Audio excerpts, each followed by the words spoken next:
ஒரு 10 வயசு பையன் கிட்ட நீ பெரியவன் ஆனா என்ன ஆகணும்பான்னு கேட்டு பாருங்களேன். என்ன சொல்றாங்க? போலீஸ் ஆகணும், டீச்சர் ஆகணும், பென்ஸ் கார் வாங்கணும், BMW கார் வாங்கணும், 10 மாடி வீடு கட்டணும்னு சொல்றாங்க குழந்தைங்க. சொல்றாங்களா இல்லையா? அதே பையன் கொஞ்சம் வளர்ந்து ஒரு 25 வயசு படிப்பு முடிச்சு வேலை தேடிட்டு இருக்கான். நினைச்ச வேலைக்கு போறாங்களா, கிடைச்ச வேலைக்கு போறாங்களா?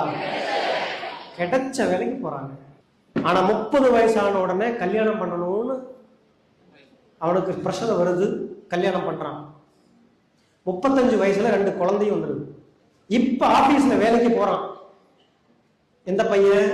அன்னைக்கு 8 வயசு பையன் 35 வயசுல ஆபீஸுக்கு போகும்போது இப்ப அவனை தடுத்து கேளுங்க, தம்பி உன் கனவு என்னப்பா?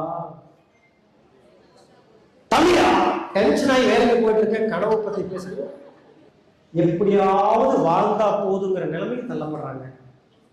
கனவு இல்லாததுனால 35 வயசுல அவர் கோவப்படல. கனவை கேட்ட போது நான் நினைச்ச கனவை நான் பார்க்கிற வேலையிலிருந்து சாகுற வரைக்கும் இருந்தா கூட என்னால அதை நிவர்த்தி செய்ய முடியாதுங்கிற உண்மையை புரிஞ்சதுனால பெரிய குழி எடுத்து அதுக்குள்ள அந்த கனவையெல்லாம் போட்டு அதை மண்ணை போட்டு மூடி கிடைச்ச வாழ்க்கை வாழ்ந்துட்டு இருக்கான் சார்.